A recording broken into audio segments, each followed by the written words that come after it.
What's going on, everybody? We are 31 days out from our first ever natural bodybuilding show.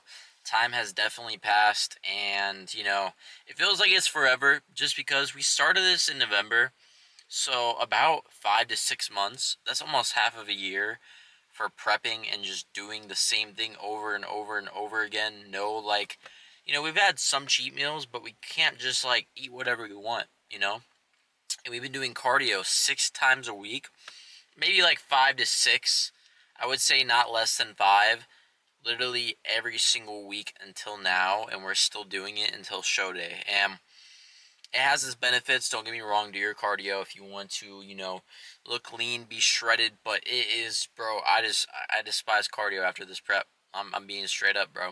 Like, I would rather start walking 10K steps a day, 20K steps a day, than rather be on the Stairmaster because, dude, my body's so lean to a point where I'm just like, I'm drained. I'm tired, and bro, I just want this shit to be over with. But besides that, today is a back and bicep day. We are going to be focusing on our lats, focus on the width and the V-taper. I feel like that is the only important thing we need to be prioritizing on this prep because that is my weak point. That has always been my weak point because I trained my back incorrectly throughout all of my workout, history. I'm self-trained. If for those that are new here, I'm very self-trained, and I really never had the right guidance towards my back. But everything else, I self-taught myself. Everything's trial and error, and I like giving myself the Sam Slick type of style of learning because I do like critique, I do like feedback, but at the end of the day, I like to find my error and fix it on my own.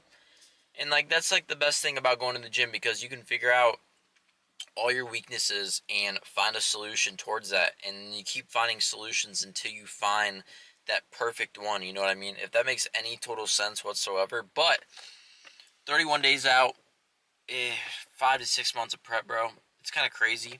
I thought I was 3, but I started in November or December. I don't know. I don't entirely know, but man, it's been a long run, bro.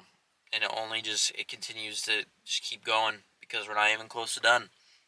30 days may seem like a lot, but I will say for me, the days feel like forever. And then I also just have a lot going on. I have 3 classes I'm taking now for college. We're on a little week break because class is finished.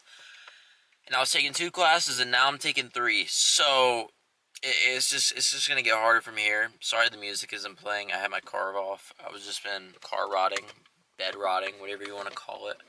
I'm not in bed. I'm car sit rotting, whatever you want to call it. But got our pre-workout. We have our fat burner in here. We took some L-carnitine, so it's gonna be kicking in our system. I'm feeling very good today. Today's an off day, no work, and work is just very brutal on my body, especially being on prep. So for people that actually do bodybuilding and don't really have a full-time job, it's a lot easier for them. But when you work a full-time job, it's definitely one of the hardest things you can do, mentally and physically, because depending on what your work field is, it is definitely just it's draining, bro. I work in customer service. I got to be talking to people 24/7, lifting stuff, walking in the most uncomfortable ways throughout the whole entire area where I work. And it's so much easier when you're on a treadmill. But when I'm at my job, bro, it's so brutal. And then I'm surrounded by food because I work at Walmart, so it's it doesn't even help in that case either. I'll see so much foods I've never seen before, and it's bro, I've been on prep for 5 to 6 months, bro, and this is what I'm suffering every single day, so it's not easy. So I was supposed to record a leg day, and you guys can tell there's one video that's missing throughout the time of this being uploaded. I forgot to bring my camera to the gym, and I'm bro, you know what? I'm not even going to trip about it. I'm just not going to record. What can hurt? Nothing will hurt, and that is totally fine. So I decided not to record, so sorry for not uploading my leg day video. I'm doing a push-pull legs daily upload video, and then I have a rest day in between because we are 3 days on, 1 day off. And I just forgot to record one day, and that is very accidental, and it wasn't on purpose, but it did have its benefits because I did not want to low-key just edit a fucking leg day because leg days are boring. I don't think anyone likes watching leg days unless you're going for a PR, and I speak from just experience. Bro, if I look at my clips, I'm I don't feel enthused by recording this whatsoever. Anyways, we're about to get into the gym because I want to get home, eat my Ninja Creamy, eat my beef and potatoes, and just low-key relax. I'm trying to hop back into video games, trying to get my groove on. I've been playing some Call of Duty World War II. And I know it's very old, but dude, that game brings so much nostalgia. I played that shit so much. And that game was low-key addicting last night because I played it. And I also downloaded Modern Warfare 2 or Modern Warfare, and I might be playing that too. I'm just gonna hop back into Call of Duty because when you play in the old lobbies, you don't have to deal with sweats. And I used to be a sweat in Cold War. I was top 300 in the whole entire world, or in the United States. I had 204 nukes in season one. I'm not trying to flex, but I'm just saying, like, I was a sweat. I had the mastery camo you can get for online in under a week of the game releasing. So it was during COVID. I didn't have a job, and I was doing school online during high school. So if that says anything, I was literally a kid that didn't touch grass. But World War II and like older Call of Duty games, there's not any sweats. There's like a lot of old heads, which I do appreciate because the skill gap is 50-50. If you're just there to relax and have a good time playing the game, which I choose majority of the time now as I grow up, it's so much more peaceful, and you can actually like enjoy playing something rather than having to sit up and then actually like just start going full on try hard mode and then raise your cortisol levels and then just be straight up stressed. But back day, cue the music, and we'll see you.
Guys, we are looking absolutely wicked. I don't even know what it is, but today's a good day. My bicep, I feel like ever since I did the moving from one house to another, I think I popped something, and it's just like I could feel like a strand just always tighten when I do too much. And I was flexing and I could feel the tightness of it, and it's just like one little singular strand. I don't know what it is. And sorry with the mics, I'm just too drained, bro. It feels like the most laziest response, but I feel like this still works. Me talking to you guys, a little echo. You can hear my beautiful voice throughout the surround system of the Bat Cave. And a lot of people don't know about this spot, but I made it, you know. Alfred constructed this for me, but the only thing we need to fix is the echo, but you know, nothing we can do at the end of the day. This is where the bat sleeps, this is where the bat eats, this is where the bat trains, and this is where the bat poses. But I will see you guys on a back and bicep day. I am so sorry. I got the days mixed up. 32 days out, and then we're supposed to be hitting chest shoulder tries. So I'm all over the place. My brain, again, it's not gonna work the way, you know, everyone else's brain works, because I am under 10% body fat, and I'm literally just like a lost puppy. My brain is like very, very bleh. Anyway, so hope you guys enjoy. Like and subscribe. Love you guys, and I'll see you guys in the next one.